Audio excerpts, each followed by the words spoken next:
So, it's now time for Community Conversations, a program focusing on the people working to make the Jonesboro community a better place, while offering viewpoints from all sides of the issues. The views expressed in this program are those of the participants and do not necessarily reflect the views of KLEK 102.5 FM, the voice of Arkansas Minority Advocacy Council, or our underwriters or sponsors. KLEK 102.5 FM, good morning to you on your Wednesday. It's November 9th, 2016. This is Community Conversations on KLEK 102.5 FM. Kato Wonder is in the studio with you, and I'm flying solo today. My co-host, Mrs. Quabila Harden, is not feeling well today, so we hope that she is feeling better. We were supposed to have Mr. Cade Holliday, the Craighead County Clerk, to discuss the local election results, but he was unable to make it. He has some business to handle down at the election center, and we certainly understand that, and we hope to have Mr. Holliday on in the future. So it's just going to be with you for the entire hour. So I'm going to just talk to you about what's going on with the election results. Going to kind of break them down race by race and how Craighead County voted. And of course, if you want to call, if you want to comment on the election, on any race, whether it's the president, as you know, we have a new president-elect, Mr. Donald Trump. If you want to talk about that, you can call me, let me know your thoughts on that, or you can talk about any of the local races. The phone lines will be open the entire hour, and the phone number is 870-277-1080. Once again, the phone number is 870-277-1080. All right, let's go ahead and go over the numbers for Craighead County, Arkansas. This comes from the Craighead County Clerk Cade Holliday. And by the way, these are the unofficial totals. And what they mean by unofficial is, even though all of the votes have been counted, they don't actually get certified and become official till about 10 days later. There's a process that they have to go through to make them official. And of course, on a future edition of Community Conversations, Mr. Cade Holliday can explain how votes actually become certified. But in Craighead County, there are 53 precincts, and 100% of those precincts have reported in. For this election, there were a total of 35,781 votes cast. Once again, for Craighead County during this election, there was a total of 35,781 votes cast, which means that was a pretty big turnout. I believe there are close to 50,000 registered voters in Craighead County. So if I don't have a specific number, but I believe it's estimated at 50,000 registered voters in Craighead County. If somebody has an official number, they can let me know and correct me. But of those, 35,781 actually came out to vote. Voter turnout was very high, especially during the early voting. In fact, for the early vote, it was 16,320 votes. Once again, for early voting, of that 35,781, 16,320 people participated in early voting. There were 772 absentee votes. So one thing, even before we break down the races, is that voter turnout was very heavy. People were very heavily invested in this election. People felt very strongly about the various races, whether it was the presidential race or even the mayor's race, or we also had the city council race, and we had some county-wide races as well. So people were very vested in the political process. I was following Craighead County Clerk Cade Holliday's page on Facebook every day, and on average between 1,500 and 1,800 people voted each day that early voting was available. So again, people were very passionate about their vote, and it reflected in the numbers, which once again is 35,781. So let's go ahead and get into some numbers. We'll start off with the president, kind of let you know how Craighead County voted for President of the United States. Donald Trump won Craighead County. He got 22,798 votes, which turned out to be 64.39% of the vote in Craighead County. Hillary Clinton got 10,474 votes, which is 29.58%. So Donald Trump got little over 64%, and Clinton got almost 30%, and then the rest of the votes were split up between the third party candidates. One of the candidates who actually came in on Community Conversations, Dr. Khan, she got 95 votes for 0.27%. The look for, I see, Gary Johnson, he got 1,026 votes for 2.90% of the vote. Jill Stein, who was the Green Party candidate, got 303 votes for 0.86% of the vote. And then there were some other candidates that split the votes further. And if you want to see these numbers, you can go on our Facebook page, KLEK-FM. We shared the post from Kate Holliday that breaks down. I'm not going to read every single vote total on this, but that was just kind of a breakdown of how Craighead County voted for president. For United States Senate, we actually had in all of the Senate candidates on Community Conversations, and this is how the Senate race broke down.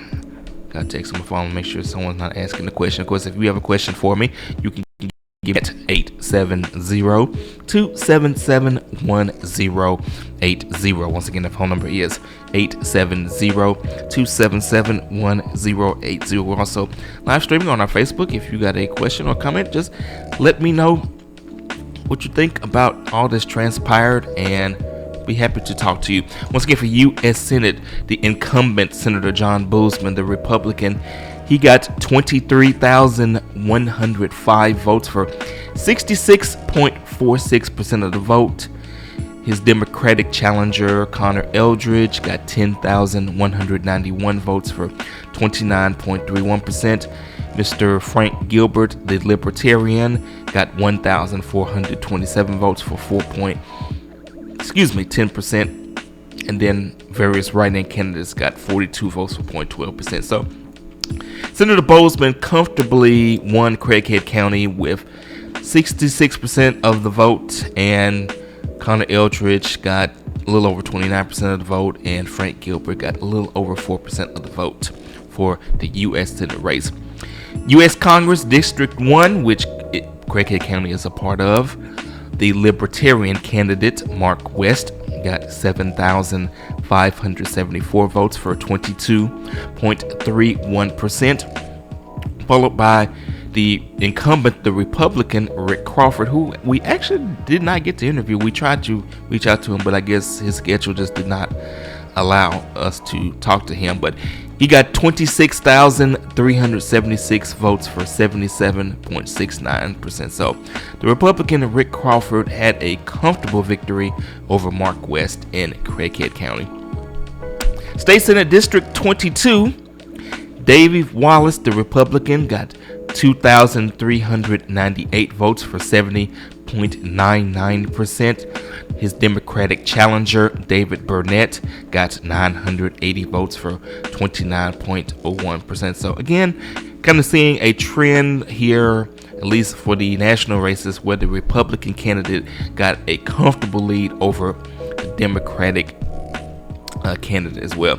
A race that a lot of people were following, State Representative District 58, Brent Smith, the Republican, who retained his seat. He got 6,404 votes in Craighead County for 55.58%, and Nate Looney, the Democrat, got 5,118 votes for 44.42%. This was a race that a lot of people were invested in, because one of the storylines of this race was that Mr. Looney ran a campaign that he claimed was positive. He said that he refused to attack his opponent. He wanted to make his campaign about himself and what he wanted to do. He tried to run a little bit more of a non-traditional campaign, but ultimately that campaign was not successful, as Representative Brent Smith won that race. Craighead County Judge, this one was a close one, and actually a very spirited one. We had both of these gentlemen on the show. Ed Hill, the Democrat, got 17,570 votes for 50.48% of the vote. followed by Jeff Presley, the Republican, who got 17,237 votes for 49.52% of the vote. This was a close race, and even going back to the Republican primary, Jeff Presley won that primary, I believe, by 37 votes. But he fell just a little short of becoming county judge. And again, this was a highly contested race because Mr. Presley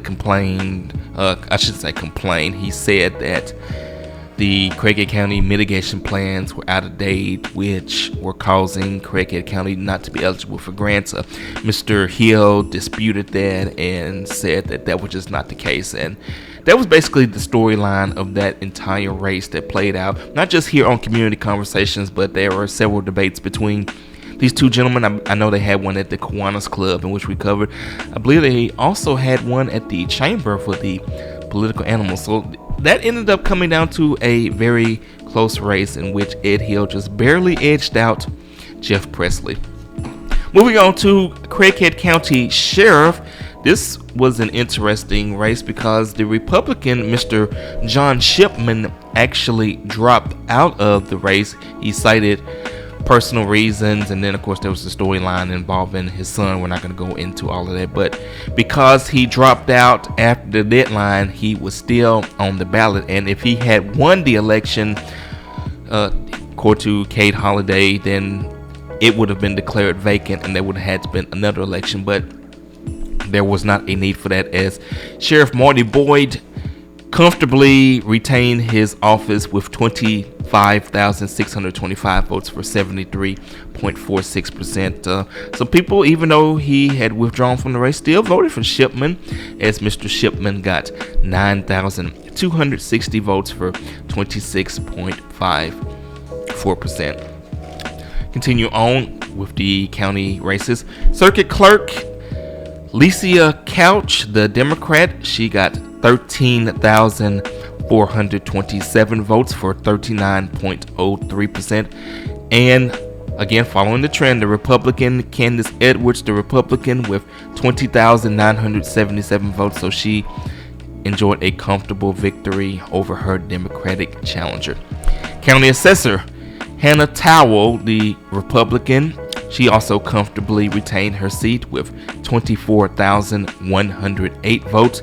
That translates to 70.23%, defeating her Democratic challenger, who once was the assessor, Tony Oden. She was trying to get the seat back, but she was unsuccessful, as she only got 10,217 votes for 29.77%. Once again, you are listening to Community Conversations on KLK 102.5 FM. This is Cato Wonder. I am flying solo in the studio. If you want to talk about any of these races, just got any comments, you can give me a call at 870-277-1080. Once again, the phone number is 870-277-1080. You can also post your questions on our live stream, and we will talk about them as well. Anything that is on your mind regarding the election. What do you think? We got a new president-elect. Some people are happy. Some people are not happy.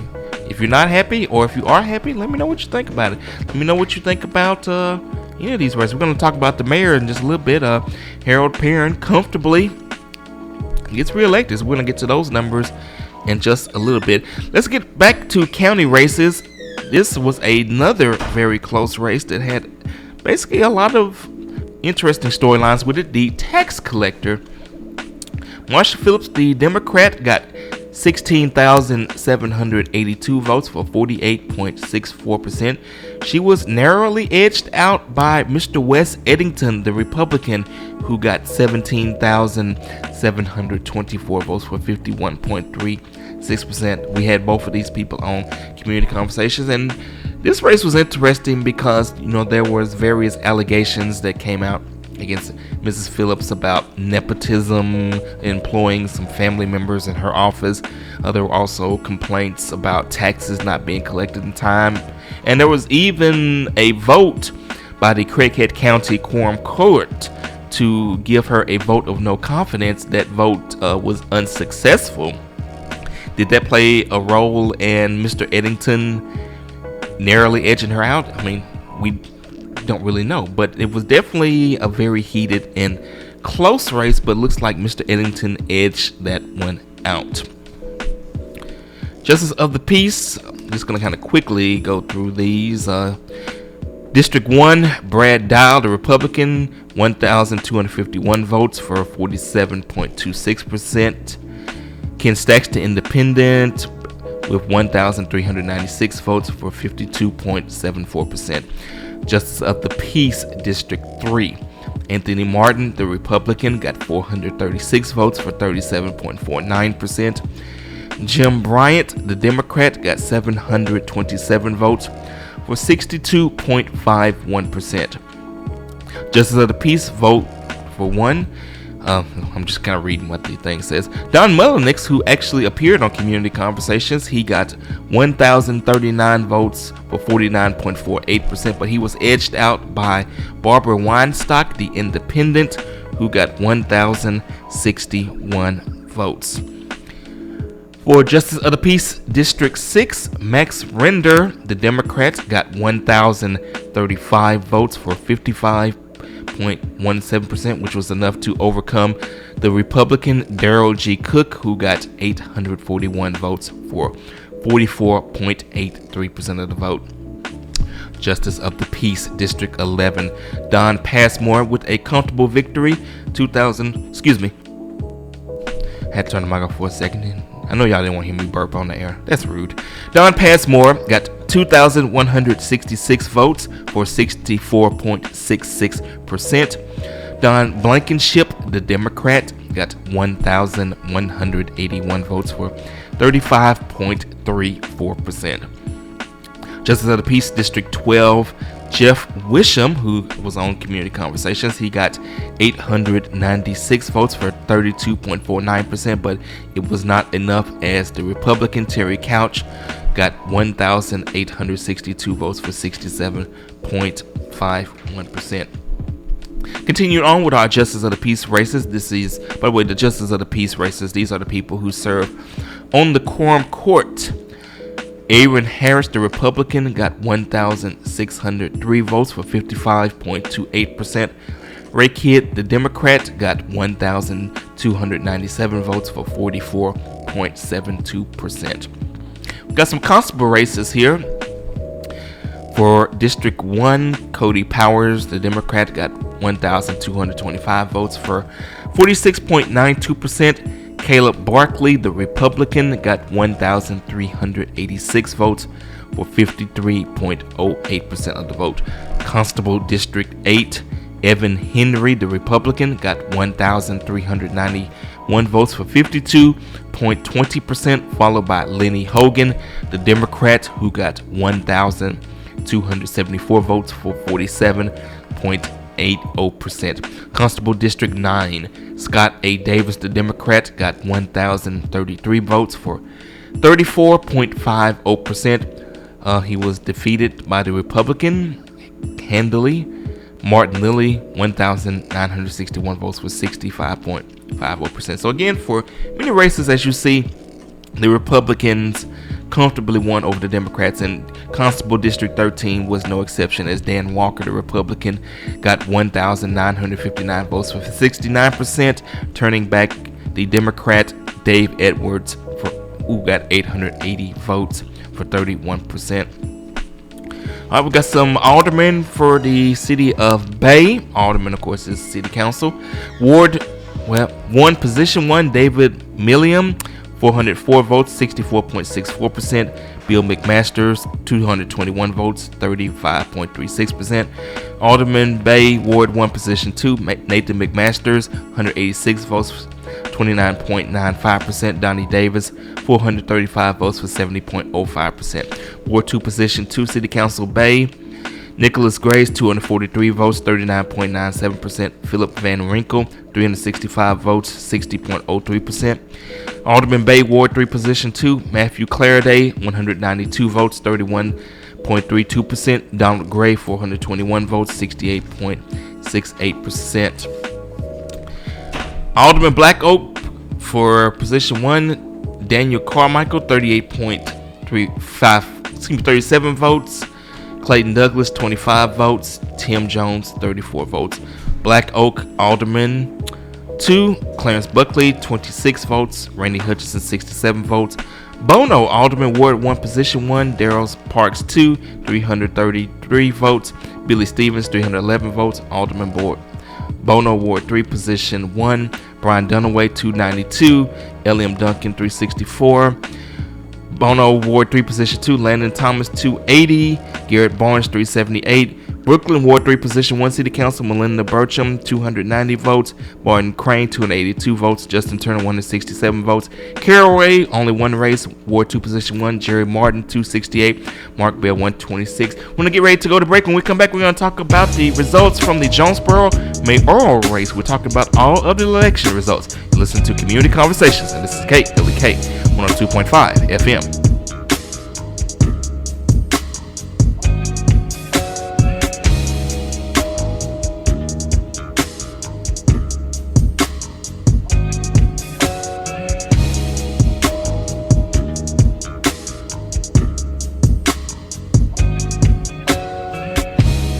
You're listening to Community Conversations on KLEK 102.5 FM. We'll be right back.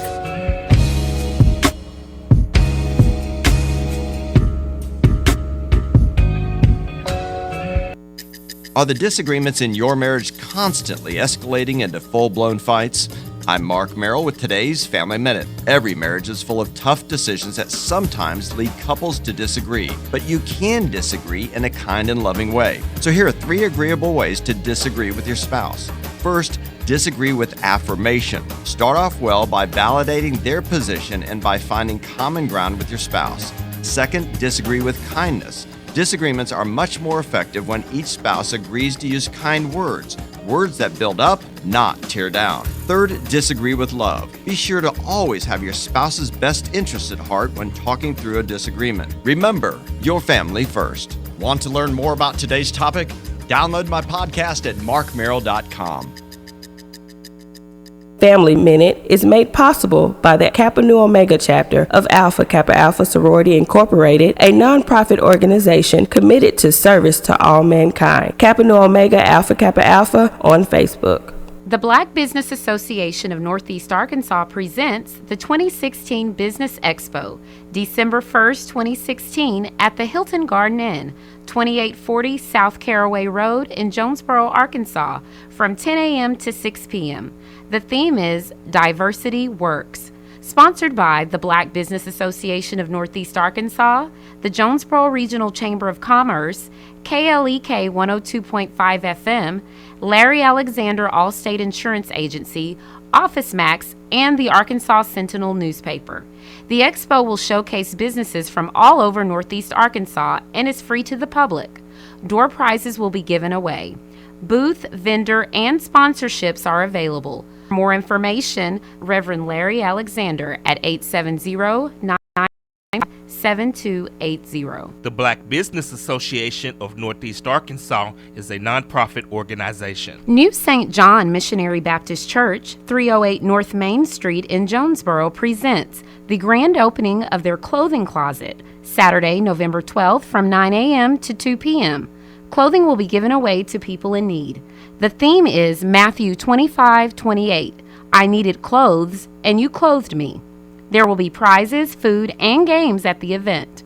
More information about donating or receiving clothing and the event is available at 870-932-6915. Did you know that KLEK 102.5 FM is a nonprofit organization? Did you know that you can donate to KLEK 102.5 FM and your donation is tax deductible? Donations to nonprofit organizations such as KLEK can reduce the amount of taxes you may owe the IRS or increase the amount of any potential tax refund. Support your KLEK today. You can donate by calling 870-277-1080, visiting our studio at 1411 Franklin Street in Jonesboro, or on our website www.klekfm.org. We at KLEK 102.5 FM are blessed and grateful for your support.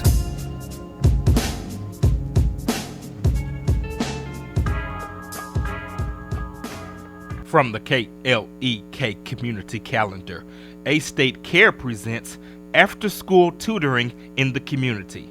Available Tuesdays and Thursdays from 3 o'clock p.m. until 5 o'clock p.m. through December 6, 2016. Subjects that will be taught will be language arts, writing, reading comprehension, mathematics, science, geography, social studies, and history. The address is 911 Magnolia Road in Jonesboro, Arkansas. And now back to Community Conversations on KLEK 102.5 FM. And we're back on Community Conversations on KLEK 102.5 FM.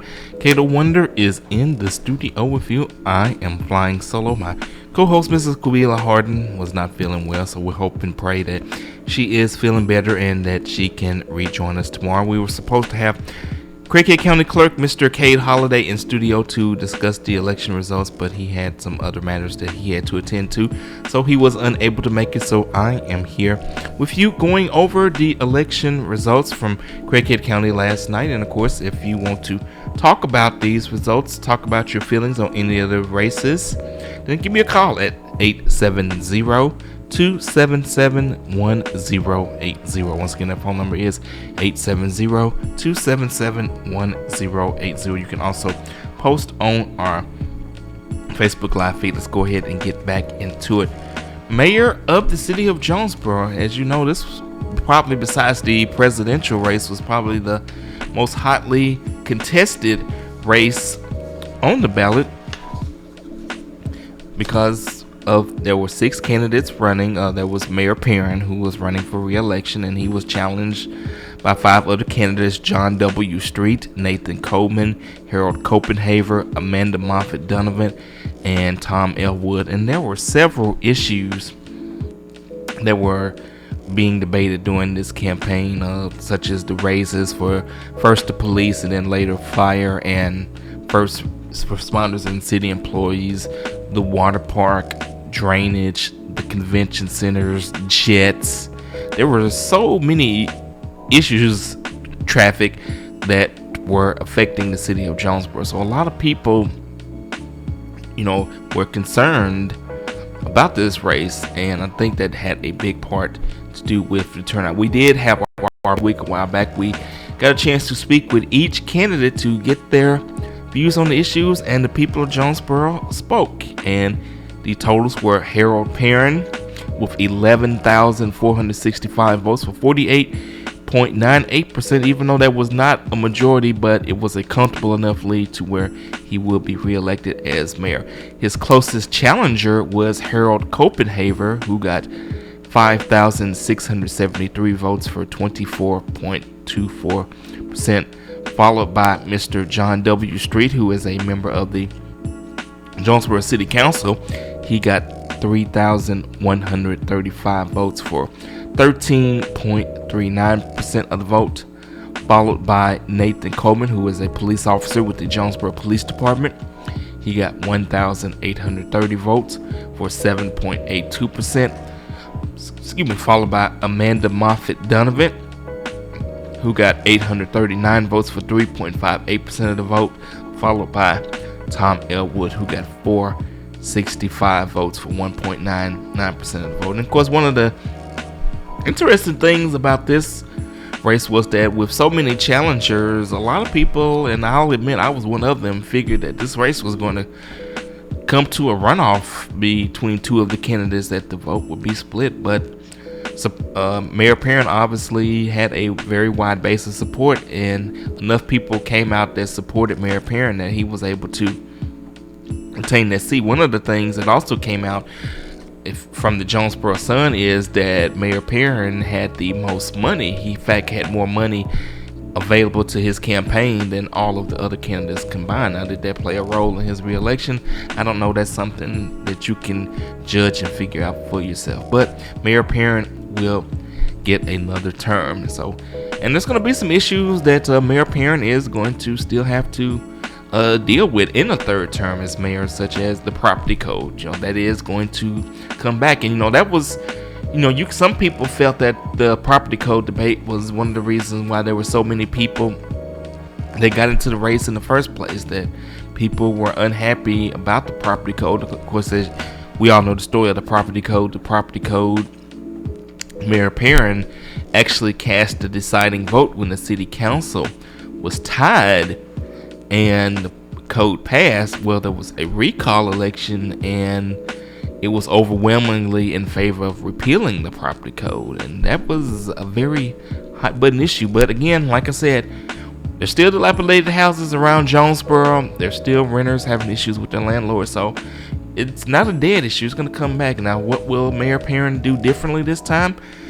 We'll see. And of course, there's going to be some, a couple new faces on the city council. How will that play into the storyline? So definitely something that you want to watch out for. And I encourage each and every one of you to pay attention to and get involved in your city government, because these decisions do affect your daily life, whether you decide to participate or not. There are often many people who say, well, I'm not going to vote, I'm not going to participate. Well, there's an old saying, you have freedom of choice, which also includes the freedom not to choose, but you don't have freedom from consequences.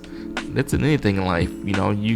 You're faced with choices every day, not just with voting or whatever, but even when you get out of bed, making a choice whether to get out of bed or to stay in the bed. Well, there's consequences tied to that. Especially if you got to go to work, if you decide to just stay in bed and not go to work, you may lose your job. But anyway, get into another tangent. Let's go ahead and get back into these election results. Now let's get into how the Jonesboro City Council broke down. For Ward 1, Position 1, we had Terry K. Sharp with 6,088 votes for 28.65%. Gene Vance with 9,643 votes, which is 45.37%.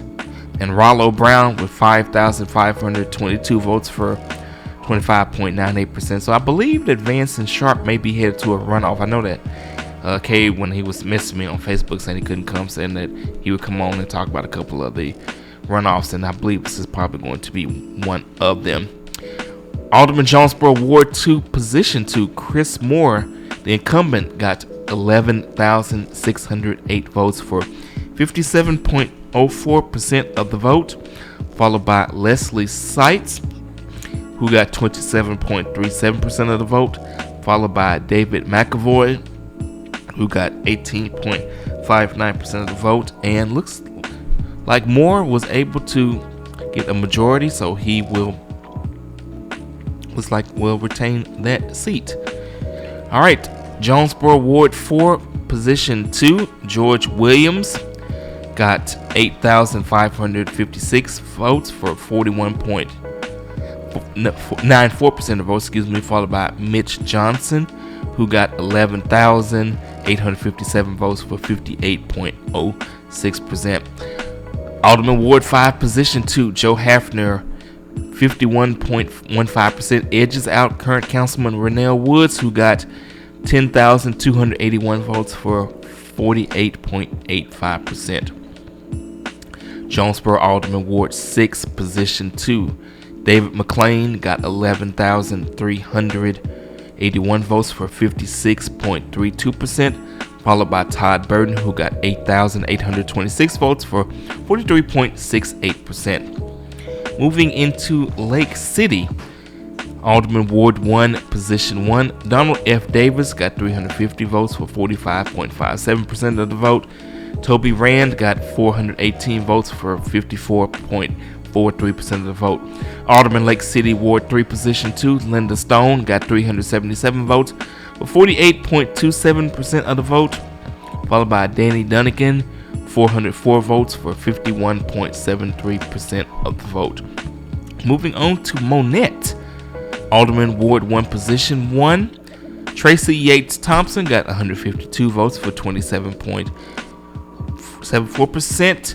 Kristen Knuckles, 256 votes, and Larry Bibb for 140 votes. Kaylee K. Miss Farrell? I don't know why we're not getting... I'm sorry. Congratulations to President-elect Donald Trump. Well, Miss Farrell, hold on. He is my president, and it is what it is. Hold on, Miss Farrell, start I supported Hillary, and I was very disappointed that she didn't come out and address her constituents last night, because they needed her to say something. Okay, well, if you win, lose, or draw, we got to live with it. Well, Ms. Farrell, and I thought she was a much stronger person than last night. She did show that. I don't know if she just was waiting on today, but they deserve something. If it was nothing but a wave. Okay, well, we supported and been with them. Well, Ms. Farrell, could you start over because I didn't have the mic turned on, so the listeners missed the first part of your comments. I'm sorry. I just wanted to comment on the elections of the president last night, and congratulations to President-elect Donald Trump. He is my president, and I will support whatever support him. But I was very disappointed with the person that I did cast my vote for, which was Hillary Clinton. And I thought that she should have came out and said something to her constituents last night, because we deserve something and nothing but a hand wave, because we were there with her all the way. And I thought she was just a little stronger than that. Win, lose, or draw. But hopefully she will say something and we still love her. That's all I had to say. Thank you. I'll thank you for the call, Mrs. Farrell. Thank you.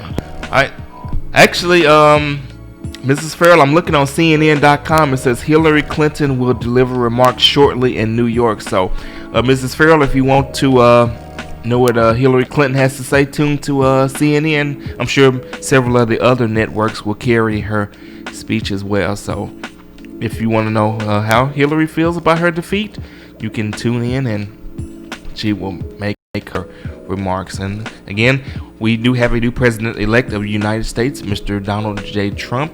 The American people have spoken, and so now the country is going to move on into a new era starting January 20th of 2017. Let's go ahead and get back into the local races. And again, like Ms. Farrell, if you want to call in, voice your thoughts, we love to hear from you. It's 870-277-1080. Once again, the phone number is 870-277-1080. I believe we were on Alderman for Monette, Ward 2, Position 2. Sean Nance, 267 votes for 49.35%. Aaron Uthoff, 274 votes for 50.65%. For Alderman for Monette, Ward 3, Position 1, Gary Roten, 190 votes for 34.93%. Bob Oliver Hurst Sr., 354 votes for 65.07%. Alderman Ward 3, Position 2 for Monette, Oliver Lee McMinn, 137 votes for 25.32%. Mark Rowland, 404 votes for 74.68%. Unopposed candidates was 23,352 votes. All right, the issues, let me pull up these ballot issues so I can tell you about each one and tell you how they broke down for Craighead County. All right, for ballot issue 1, this was an amendment to the Arkansas Constitution concerning the terms, election, and eligibility of elected officials. This was the one that changed certain county officials' terms from 2-year terms to 4-year terms. Craighead County voted 24,085, 72.28% for, against 9,238 votes for 0.72%. Against. Issue 2, a constitutional amendment to allow the governor to retain his or her powers and duties while absent from the state. Craighead County voted 24,691, 73.15% for, and 9,064, 26.85% against. Issue 3, which was an amendment to the Arkansas Constitution concerning job creation, job expansion, and economic development. That was the one that expanded, I believe, the bonds that the state could issue. That was 21,714, which is 65.96% for, against 11,207 votes, 34.04 votes against. Issue 4 and 5 did not appear on our results. Issue 4 was the amendment limiting contingency fees by attorneys. We had a local attorney, Mr. Bob McDaniel, who spoke out against that. We also invited someone to speak on the other side, but no one stepped forward for that. That was not on. It was, I believe, it was struck. I don't know if it may have physically. I think it did physically appear on the ballot. Don't quote me on that, but it's not on the results, so we don't have any results on that. Issue 5, which is the same situation, that was the casino amendment. It was struck down, so we don't have any results for you for Craighead County on that. Issue 6, this was the actual Medical Marijuana Act. As you know, there were 2 acts. Issue 6 was the Medical Marijuana Act. Issue 7 was the Medical Cannabis Act. Issue 7, the Medical Cannabis Act, was struck off the ballot, so we don't have any numbers on that. But issue 6, very close in Craighead County. 4 was 17,276, which is 50.17%, against, which went down for 17,160 votes for 49.83%. So it narrowly passed in Craighead County, but it did officially pass statewide. And the final thing on my list is the Lake City Ordinance, and unfortunately I don't have what the text of the ordinance is, but it was 578 votes for 73.72% for, against 206 votes for 26.68%. 26.28% against, and that is how the races broke down in Craighead County. So one thing I want to say is thank you to each and every one of you that came out to vote to make your voice known. We're going to go ahead and go into break, and we'll be back with more of Community Conversations. This is KLEK 102.5 FM.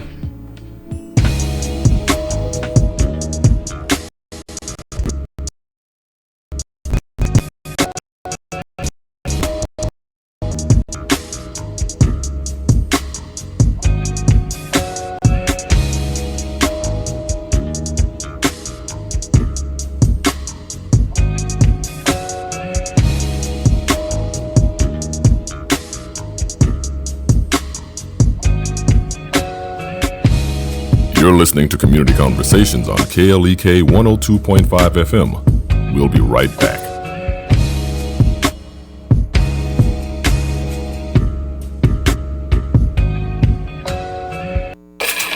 We're back with Money Matters. I'm Alfred Edmond Jr. A marriage license may join 2 people together for matrimony, but their credit remains separate. The game changes, however, if accounts are opened jointly, with each person as a co-applicant. People often apply for credit jointly when making a major purchase, such as of a car or a home, that requires 2 sources of income to support the loan.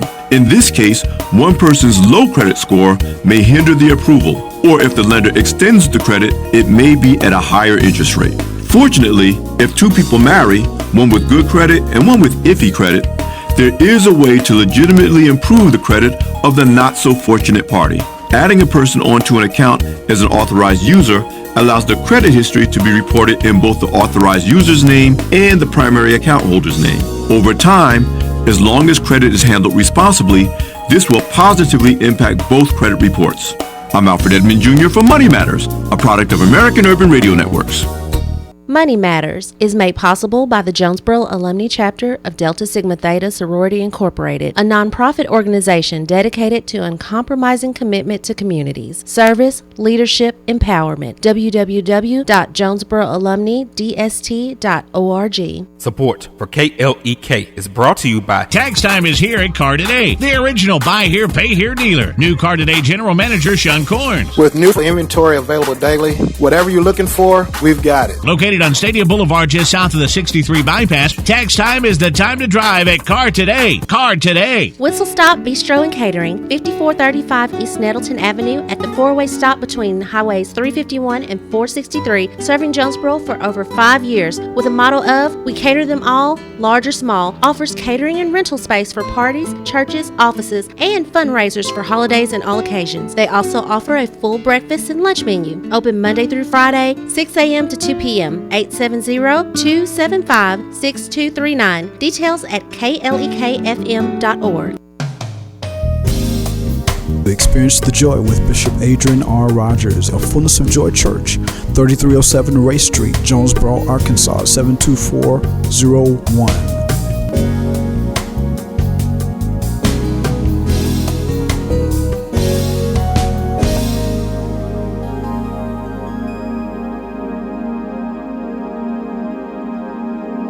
Do you like the music you hear on KLEK 102.5 FM? Do you like the educational programming that we provide? Do you like the service we provide to the community? Do you like having a station to finally call your own that represents you? If so, please stop by or call any of our underwriters or sponsors that you hear on KLEK and tell them thank you for their support. The support of our underwriters and sponsors is vital for us to stay on the air. So be sure to let them know that you thank them for their support. And now back to Community Conversations on KLEK 102.5 FM.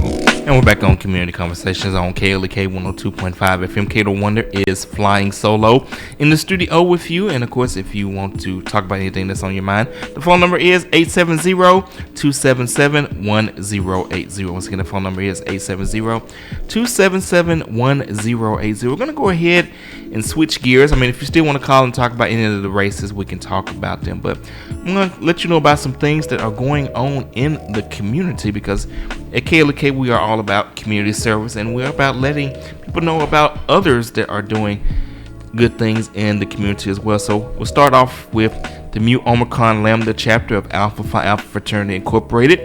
They are hosting a scholarship fundraiser. They will have turkeys and turkey legs available, and the proceeds will benefit scholarships and ACT testing for area students. Prepaid orders will be accepted through November 17th. Pickup or delivery is available.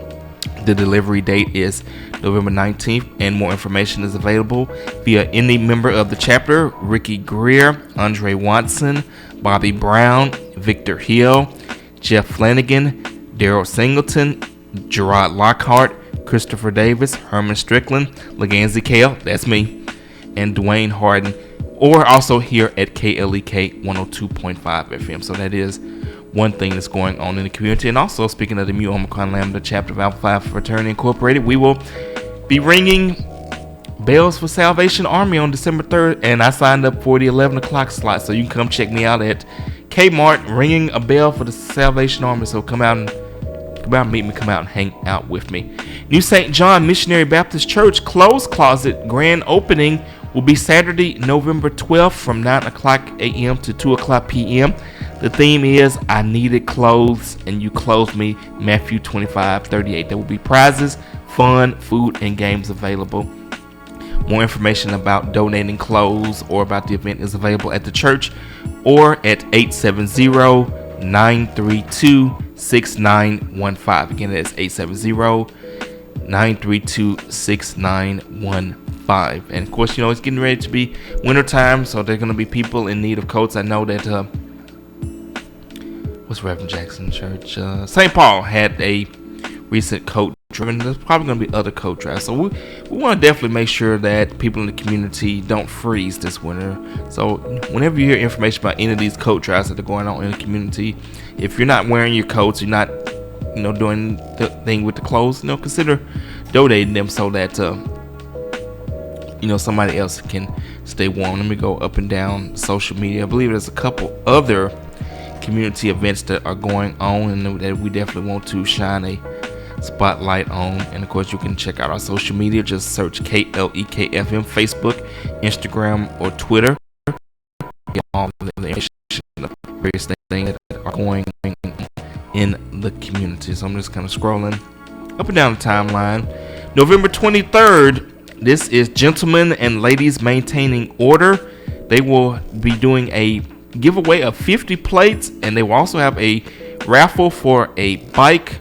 And this will be at Cub Ballers at 1100 Burke Street in Jonesboro. More information is available at the Gentlemen Ladies Maintaining Order Facebook page.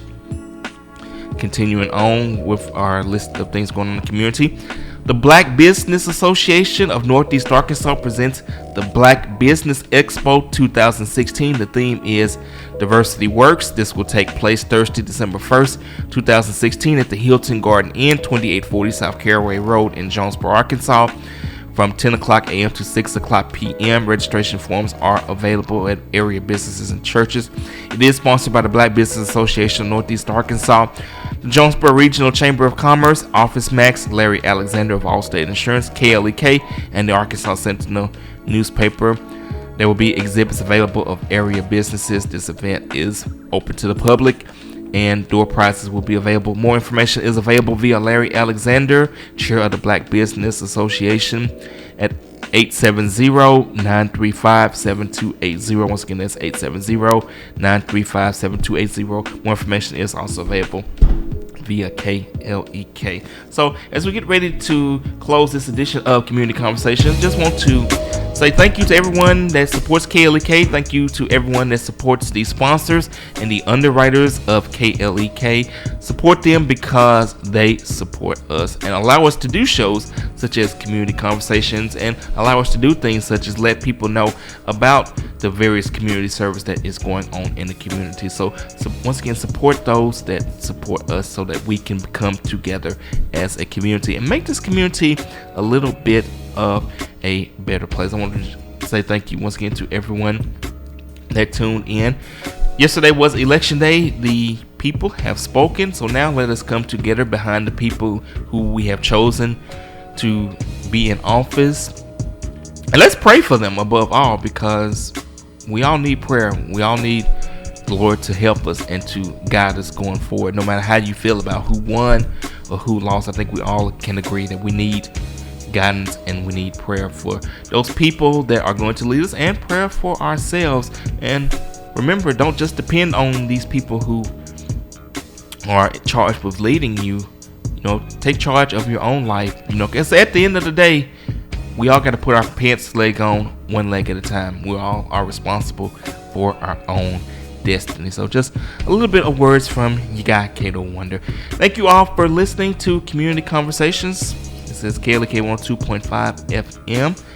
Let's see who we got coming up on the show tomorrow. Tomorrow's going to be a good show. We're going to have Lindsay Stacy of St. Bernard's STEM. Going to be talking about various heart topics. And we're going to have Mr. Richard Hartness, author of The Circle, which is a very good book. I got to read it. It is about the first black faculty on the campus of Arkansas State University. Dr. Wilbert Gaines will be joining him. I believe Dr. Herman Strickland will be joining him as well. They're going to talk about the first 4 black faculty members on the campus of Arkansas State University. It did start with Dr. C.C. Smith, who actually took his class. He is no longer with us, but we're going to talk about that whole story. So don't miss tomorrow's Community Conversation. You guys be blessed. Have a great day. You listen to KLEK 102.5 FM. Thank you for listening to